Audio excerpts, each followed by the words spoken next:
Des que governa Compromís en Catarroja hem augmentat les ajudes en primària infantil. També hem reformat dos centres, el Joan 23 i el Vila Romana, i hem començat la reforma tant del Jaume I, el Conqueridor, com del Bertomeu Llorenç. Però sobretot el que hem fet és dialogar amb tota la comunitat educativa, en les AMPEs i en els equips directius de tots els centres de Catarroja.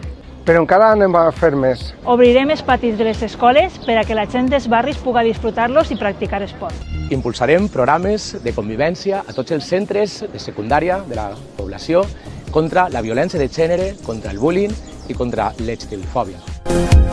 I no sols això, desenvoluparem un pla de salut mental i contra el suïcidi.